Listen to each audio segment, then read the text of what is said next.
Hey there, it's William. Today we're going to show you how to fix a common issue that many people face with their GE dryers. The auto cycle stops too soon. This problem can be frustrating and can happen for a few reasons, including issues with the dryer vent, a faulty thermostat, or even settings that just aren't quite right for your particular load. Stay with me so you can find out what the problem is and how you can fix it. Before we get started, hit those like and subscribe buttons if you want to join our do-it-yourself repair community and get notified each time we post a new video guide. With over 2 million products in stock and the know-how to help you do it yourself, we are AppliancePartsPros.com. First, let's get our tools together. Today we'll need a multimeter, a Phillips screwdriver, a Torx 20 driver, and a hairdryer. Also, please remember that safety comes first. Always disconnect your dryer from power by unplugging it or switching the breaker off. Ready? Let's go. Before we really dig in, we're going to want to make sure the vent is completely clear. Once we have good ventilation, now we're going to use our Torx 20 driver to remove the mounting screws along the top of the console and rotate the console forward.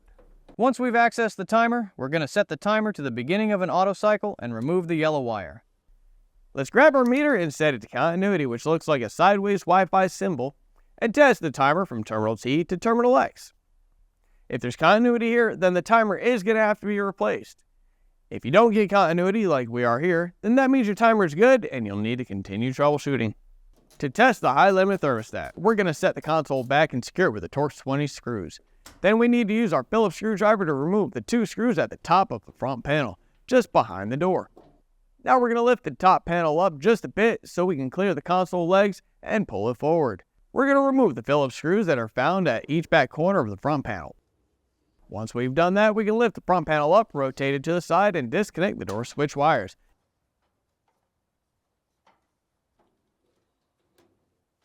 Then we can set the front panel to the side. With that moved out of the way, we're going to reach under our drum, and we're going to disconnect the belt from the belt pulley. Once that is disconnected, we're going to go ahead and lift up on the belt and use it to assist in pulling the drum forward and out. Now we can set that to the side as well. Now that we're in the dryer, we can see the high limit thermostat on top of the element housing on the far right. We're going to remove one wire and set our multimeter to continuity so we can test it.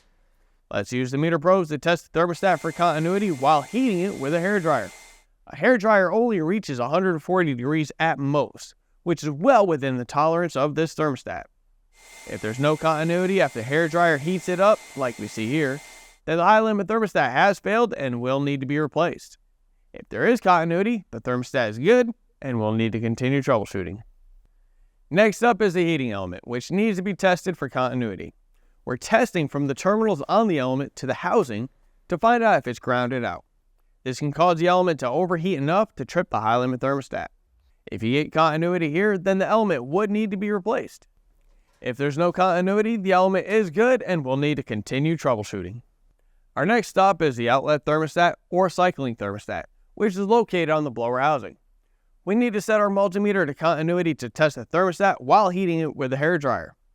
The thermostat should only open after a few minutes of heating up, since this specific thermostat opens up at 135 degrees. If there is continuity until it heats up to about 135 degrees, then the thermostat is good and you'll need to continue troubleshooting. If you've made it this far and still haven't found the problem during all previous testing, then the motor is going to be the culprit. Even though we can say this by using the process of elimination, let's double check to make sure the motor is the actual cause of failure. We need to take out the Phillips screws from the front of the blower housing and the back of the motor mount. We also need to remove the screw from the outlet thermostat. Now that we have those 3 screws removed, we're going to push back on our motor and rotate it sideways.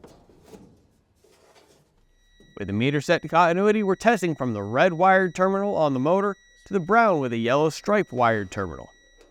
We need to use the hairdryer on the overload of the motor to see if the overload opens when heat is applied. If the circuit shows no continuity after a few seconds, then the motor has failed and would need to be replaced. On this specific dryer model, you might remember that we found out that the high limit thermostat was bad. If your dryer happened to have the same problem, let's walk through how to replace it. First, we're taking our Phillips screwdriver and removing the outer mounting screws of the heating element. Once the heating element is loose, remove the wires from the old thermostat. Then, we need to remove the Phillips mounting screw to dismount it. Here's the old high-limit thermostat, and here's the new one. If you've already got one, great. If not, you can pick one up at appliancepartspros.com.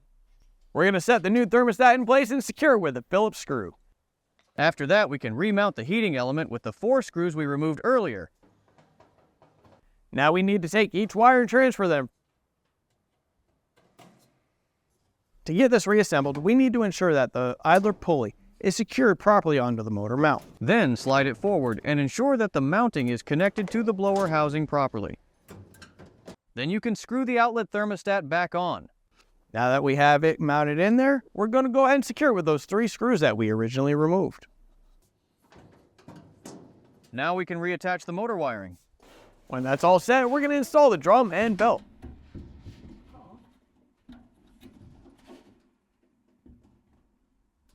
This can be a little difficult, so make sure to get the belt firmly on the motor pulley.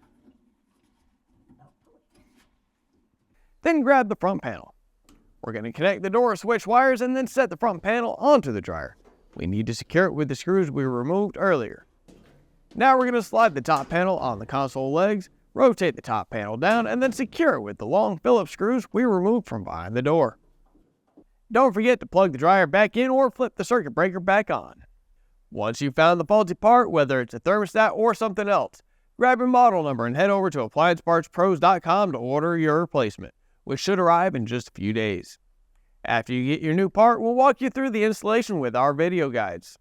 Share your repair experience with us by leaving a comment below.